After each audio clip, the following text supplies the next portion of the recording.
today. Evan Cohen with you. Shout out to our great TV team because behind us there's an enormous screen here. For those watching on TV, you've seen it, but I'm going to describe it for the radio audience. And what our TV team does, Jovante and the team over on the TV side, they do such a good job because they'll update it at times based on conversations we're having with big pictures of whether it's people or teams or whatever it is. So Whatever's the TV audience can the have the visual. So they updated it previously, and I'm glad it's still up for this conversation, with an enormous, monstrous still shot of Trey Hendrickson in his Bengals uniform. And they did it while Smalls was talking, and Smalls thought Trey Hendrickson was about to sack her.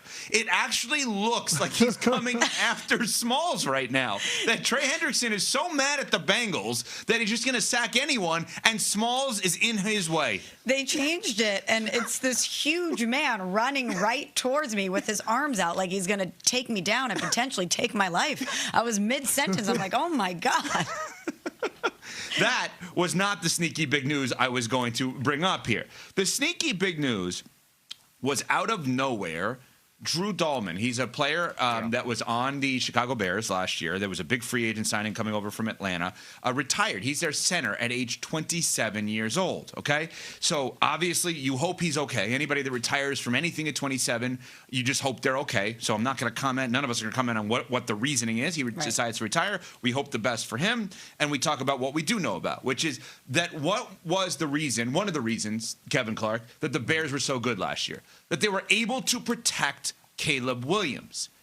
Are you nervous now as we take a look at the Chicago Bears, who many people have Super Bowl aspirations for, that this could impact the protection around the guy that they're building the team around? Yeah, this is massive. I don't know how else to put it. It's not even.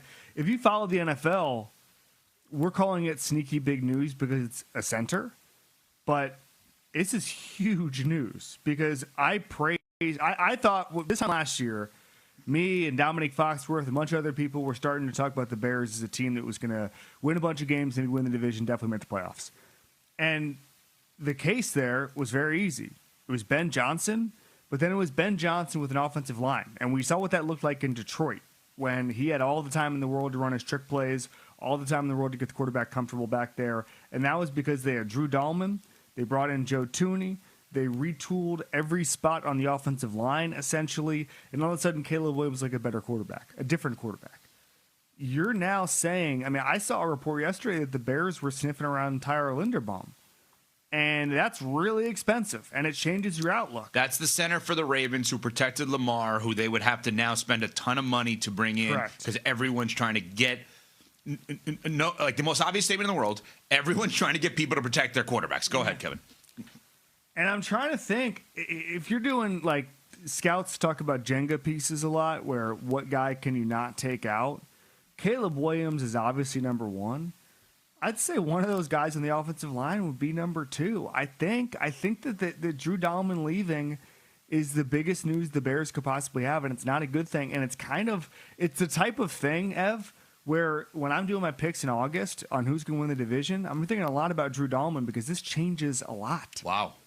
You going with the Packers? Yeah, but the defensive tackle position is now a premium position. It always has been. But you look at it last year, the last four teams remaining in the NFL last year, conference championship weekend, all four of them had the four best pass rush rates from the defensive tackle position. Getting interior pressure is literally what defines good defenses now. And if you have a downgraded center, you're ill-equipped for that era. That's what you need to know. Let's put some numbers to quantify how big of a loss this is for the Bears and how it could shift things moving forward. So we know in Caleb Williams' rookie season, he was sacked a league-high 68 times. He was under siege.